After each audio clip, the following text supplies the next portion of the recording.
Good day, everyone. It is a beautiful, well, you might watch the recording on this, but today is Wednesday. And we're really glad to be here with you guys today. Today, we are going to talk about insights in JobNimbus. But before we do, just going to let you know that these workshops, they're hosted generally by, we call it JobNimbus Genius Team. I like to combine words sometimes, and I created the word examplet from example template. So we do webinars and workshops, office hours. We do one-on-one trainings, and we serve as consultants also as well for JobNimbus. And when Tyler Ashby joins on in a moment here, he'll let you know he's part of the dedicated account managers, and he'll let you know what they do as well. So what I'm going to do is I'm going to turn it over to Eddie. Eddie is part of the JobNimbus marketing team. And he's just going to let you know a little bit about what they offer, which is fantastic. And so just pay attention on this because this is really useful for companies. Eddie, go for it. Thank you, Marty. Appreciate it. I'm happy to be here. Hope everyone's having a good Wednesday, or if you're listening to the recording, good whatever day you're listening to. Like Marty mentioned, I'm here with JobNimbus Marketing. So I have a slide deck here just to kind of walk you guys through what we do and just lead generation in general for the business and how that fits into contractor business cycles. So as you guys know, with lead generation, just marketing in general, it's super important for contractors and it's essential to grow and to get more customers and paying clients into your business. The business journey is unique for roofers and for other contractors that work with home exteriors, as opposed to some other type of contractors where the lead cycle is different because you have recurring customers. So if you have, let's say, HVAC or plumbing where things are going wrong kind of consistently, hopefully not, you have recurring customers that will pay on a semi-yearly or yearly basis. With roofing, unless you're doing some slight repairs or maintenance, new roofs and new installations usually are on a much longer timeline. That being said, lead generation is essential because if you're not getting leads in the door, not getting people aware about your business, they're not going to know who to go to when they come into these problems, which is, once in a while.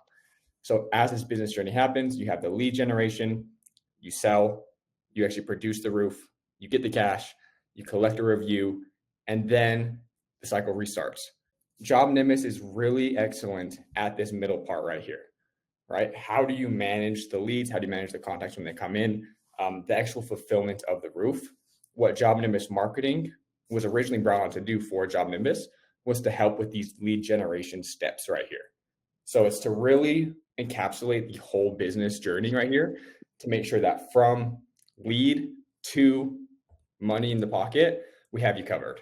So let's talk a little bit about what JobNimbus Marketing is able to offer and how we help roofing contractors. Right here is Olympus Roofing, one of our clients that's been with us for a long time. But built their website, did all of their SEO, paid ads, and grew them to a place where now they're looking to expand. So these are some of the services that we offer. Website creation. If you don't have a website right now or think your website's lacking a little bit, we will create you a new website. And what's super exciting is that we were originally on WordPress. Olympus was built on WordPress. Now we are moving towards Webflow. We did this because Webflow is just overall much cleaner platform, allows contractors and clients to go and edit their sites themselves with certain permissions while not being able to break anything. So there's a lot of customization. It's a lot faster and better for SEO. So this change to Webflow from WordPress is going to help with the SEO results for our clients. And we're all really excited about it internally. We've now started the process of migrating all sites from WordPress to Webflow and new clients we brought on to Webflow. That goes into the SEO services. SEO is one of the most essential things for local businesses, especially your local SEO. You want to show up at the top of the map pack. You want to show up at the top of Google search when someone looks up new roof or any type of keyword that's associated with your brand. Now, how do you know what keywords those are? That's where we'll do the research for you, find out what volume you can get based on the size of your business, the traffic of your website, to make sure that you're not targeting keywords that you have no chance of getting, but are still targeting keywords that will get you there and get traffic, organic leads in the meantime. The best way to do marketing is to align organic with paid. And organic, I mean the SEO, the social media. And with paid, where it's paid Google ads, paid Facebook ads, things like this. So the ideal situation is someone looks up roofers near me, your paid ad comes up at the top of the screen, and right below that, you have your organic presence. So your map pack or your local service area. This is going to be the best way to instill trust in customers and to really position your brand as an authority in the space. So that's what JobNimbus Marketing tries to do, is to help make contractors heroes and gets you guys at the top of the rankings, top of the leaderboard for your area. So we have a little split track here on how to determine, is JobNimbus Marketing a good fit for you? Are you in a place where we could help you out? And is it worth it for your business? So if you have a domain right here, just someplace to host your website, somewhere that's associated with your business, kind of like your digital real estate. If you don't and you need a website, we can help you out with both of these things. So we can get you a domain and help with a website.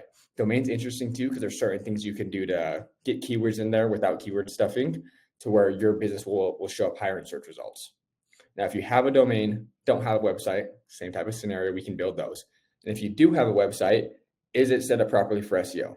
So like we're talking about before, what does the site speed look like? What do your backlinks look like? Is there schema involved?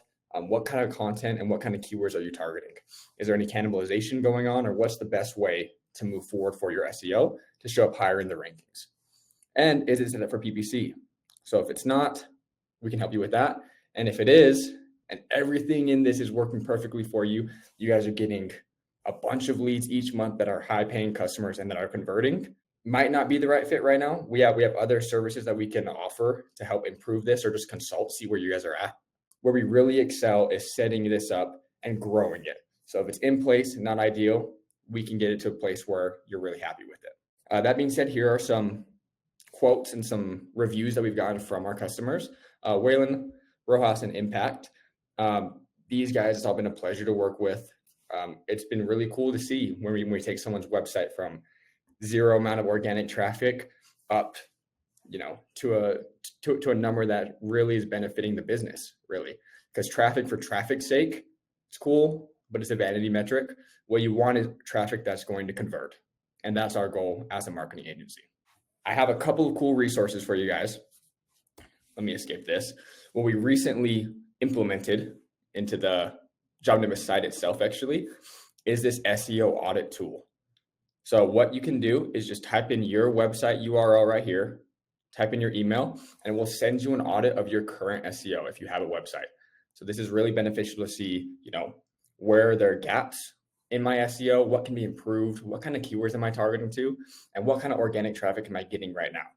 So I will put this link in the chat below.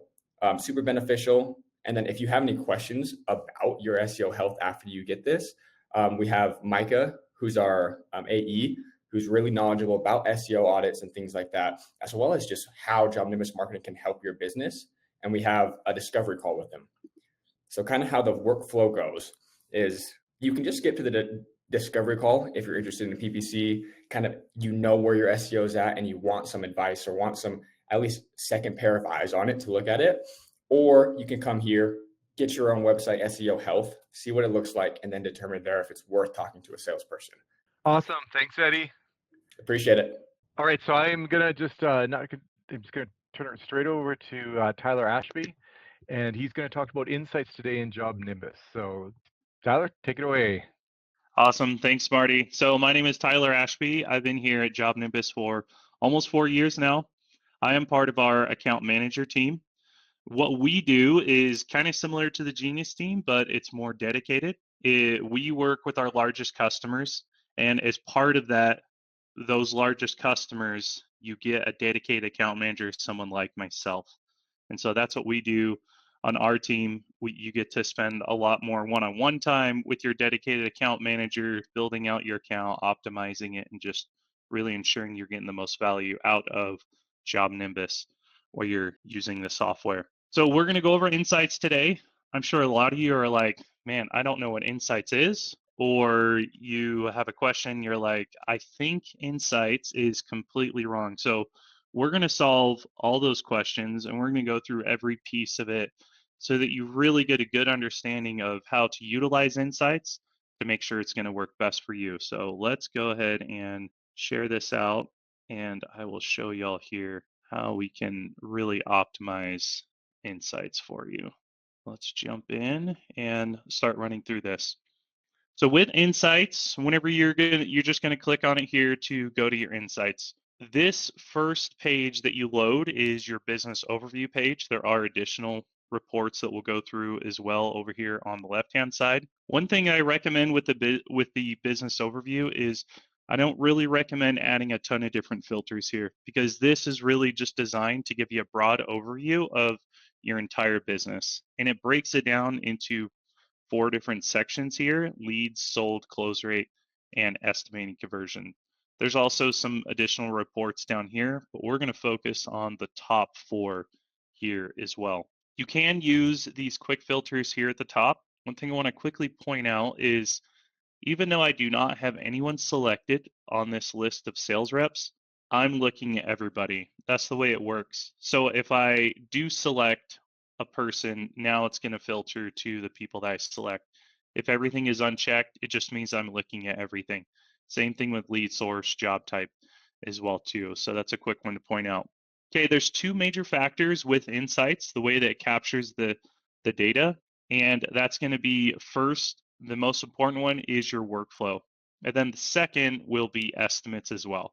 So those are the 2 key things that we have to ensure that we're doing. If we're not updating the status of jobs in a timely manner, then your insights could be a little bit skewed. If we're not adding estimates into JobNimbus, and we're not approving those to the correct status of either approved or invoiced, then this sold report right here will also not be correct too. So let's go through leads here first so we can determine what is considered a lead. What's going to fall into this report is going to be any new job that you add into JobNimbus that is part of the lead stage of your workflow. We're going to jump over to this tab here. I've got a workflow pulled up so we can quickly see this. Your statuses are over here on the left-hand side. You can name those whatever you like, but you also have corresponding stages that you attach to those statuses that you create. These are something that you cannot customize inside of JobNimbus, and that's why we base the insights reporting off of it, because we have more control over it to ensure that it's consistent for everybody. So it's any new job that I create for those leads, and it's either lead or appointment scheduled, because both of those 2 statuses are part of the lead stage. If I create a new job and I instantly put it to estimating, well, when I'm looking at my leads, it will not be counted as a lead. So as you look through your individual workflows, just make sure that you have your stages set up correctly so that you can capture your leads. And that's the way the leads one work. We're going to skip the sold and talk about that one last. And we're going to go to close rate. Close rate here is strictly workflow again. And this is just leads that you entered into JobNimbus and how many of those sold. So let's jump back over here to your workflow. So it'd be anything that was entered in as the lead status or appointment scheduled, and it moved to at least signed contract. That is what the close rate is. Close rate is really great because then you can just say, how many leads did I assign to my sales team or an individual sales rep, and how many of those did they close? It is going to include trash leads that you might get in to where the customer's information is wrong, or any of that, because it's involving all of the leads. But we did think of that as a solution, and that's why we also have estimating conversion here too. Your estimating conversion should always be higher than what your close rate is, because estimating conversion is based off of estimating to sold in the stage of your workflow. So it takes out all of the garbage leads that you may receive, and it's just looking at how many appointments did my team go to and how many of those appointments did they sell on. So that's why your estimating conversion will always be higher than what your close rate is.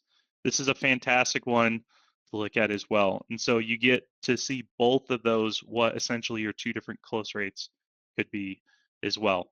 Now, lastly, we have sold here. Sold is going to be the workflow as well, but it also is part of the estimates that are written inside of JobNimbus. So sold will jump over to our workflow again, will be any job that moves to at least signed contract and eventually hits this sold stage in your workflow. That's how it captures the sold date. And then the second part of the information is we need to figure out, well, what is the sold revenue so that these numbers actually fill in. That's going to be an estimate that was written on the job, and the status of the estimate is either approved or invoiced. If I sell a job and I did not update the status of the estimate and it's still sitting in draft or sent, we need to update that estimate to the appropriate status as well, to either approved or invoiced. Now, the other thing with that is maybe for insurance jobs or a retail job, you're either going to have a supplement or maybe you have a change order too. That will be captured because the way sold works is it's the total amount of all approved estimates. So if you have your original estimate that was sold for 25,000, and then you have a supplement or a change order for 5,000, it's just going to tally both of those up, so you'll be able to see 30,000 overall on the sold. Now, as you're looking at these, and if you forget, well, I can't remember exactly what sold rate is, just click on the little icon, and then it just gives a quick definition for you so you understand those. The business overview here does not give any details. That's where we will go in, and we'll look at the details here as well. So now we're going to jump over to sales, and this is where we're going to get the full breakdown. We've already gone through what is lead close rate, estimating conversion, and sales. So we don't have to worry about explaining it there, but now we're going to take a look at the breakdown. This is where I would come in and I would add some additional filters so you can really get more specific for the information that you're looking for on your team. Now, this information is looking at 2024 and 2025. By default, it will show the current calendar year for the lead date is what will show up. So if we do that, let's add this year. So we're going to just switch this here to January, and we'll do to today's date on here, and not March. Let's do February. And we'll adjust it this way. And we're going to apply it here. Now you can see over here under my filters, I have my lead date. And now I'm just looking at this year. Now it is just through the 5th. I can adjust this filter here, and I can choose in this calendar year. So that's what I'm going to do. I'm going to do this, and I'm going to do this year, and that way it will always update for me. So that way as the year goes on, this is what you always have default. I want to quickly explain something here on the filters too. This is what we call a tab filter. It's highlighted in red here. This tab filter means this filter is only going to apply to the lead close rate report. If I jump over to any of these others, it's not going to apply the same. I'm going to add another filter and show you here what is called a global filter. So I'm just going to choose something random. And down here, when I apply it, we'll be able to see this. So now up here at the top, this one is green. This is what we call a global filter. The global filter applies to everything as well. So a global filter can be helpful and can also skew some information for you as well. And it will override other filters that you have in place too. So those are the difference between the filters that you can apply. Let's go through these different reports and the breakdown of each of these for lead close rate. I have my flow so I can figure out how many leads I'm getting in each month. I have my mix, which is going to show me how many leads I'm getting for the lead source that I am selecting whenever I'm creating a new job. It's going to show me the breakdown by each sales rep, the breakdown by lead source, the job type as well. So if you do retail, insurance, commercial, whatever it might be. And then lastly, this one is my favorite. This is leads by area. So this one is really helpful because you can determine where you may want to expand into other areas by looking at this report. And then lastly, down on the bottom, we have our raw data. This is really helpful if you want to just go further into the data. You can click your 3 dots here on the report and you can download it to the specific file type that you are looking for. That's how you'll be able to utilize the lead close rate. Let's jump over here to estimating conversion. Same breakdown here as well, just a little bit different versus what the lead close rate was. We have it by sales rep. We have the lead source here as well. We have our job type, and then we have the raw data. It does not do it for the area on this one. That'll be your estimating conversion. Again, estimating conversion is going to be your appointment to close rate. Now let's jump over to sales. This is the one that a lot of people are going to want to see because it's going to give you those revenue dollars. Again, this one is broken down identical to lead close rate. So we'll be able to see our historical sales for the year. I do have a leaderboard here as well. This one is fantastic so that your sales reps can see who's at the top. It's going to break it down by the sales rep. With this too, I have my average deal size, which is very helpful. I have my area again, the lead source. The lead source is very useful so that you can determine where your marketing dollars are actually paying off too. You have your type, and then again, you have your raw data. Now, I want to go over a couple things with insights that are really helpful to know too. Whenever you do move a job into the sold stage of your workflow, so let's say it's sitting in estimating and we move it to signed contract. That'll be my sold date. If I sell the job on a Friday and that's the last day of the month, and then I come in on Saturday and that's when I actually update the status of the job will be counted for Saturday as the sold date and not Friday. We do not have the ability to go back and change that sold date. So that's really important to know. We just need to make sure that our team members are updating the status of the job the day that it actually sells. Or the other thing that we can do is we just need to put some automations in place so that a lot of that can be automated as well. So we cannot change the sold date. Now, another scenario I want to go through is, let's say we have a customer that's sitting in materials pending here, and they come back and they say, you know what, we actually need to rethink this and we've changed our mind. So it goes to estimating. If we do go backwards in our workflow, it will remove our sold date that we had previously because we are restarting the sales process. So if that customer that changed their mind, then we do sell them again. When we do move them to sign contract, then it will give us a new sold date. That is a really important one. So this will be really important for lead close rate, estimating conversion, and sales for all three of those. The other scenario I want to walk through is specifically for the sales report. Let's say you have a customer that's sitting here in signed contract, and a week goes by and you just totally forgot to update the status of the estimate to approved or invoiced so it can be counted on the report here for sold. That is totally fine. Is what you'll be able to do is you just go to that job. You've already captured the sold date because you moved it in a timely manner. All you need to do is just go back to that job and you just need to update the status of that estimate to either approved or invoiced. The next time Insights updates, then you'll be able to see that sold revenue for the job as well. One thing with Insights is it does update every hour of the day for you throughout the day. You can check the last time it was updated by clicking your three dots here, and you'll be able to see the last sync time for you right here. The other thing that you can do with Insights is these reports are super helpful, but maybe you don't want to have to log into JobNimbus every single Monday morning or every single Friday evening to be able to check your numbers. You can click your three dots down here on the bottom and you can hit your little bell, and this is where you can subscribe to dashboards. This is a super useful tool. You'll just fill out the information here. So you'll name it, and we could say sales update. We can choose the report that we are going to have sent over to us. It could be just the business overview. We could do sales here. With sales, it's going to now break it down. So I will be able to see which specific report I want to look at.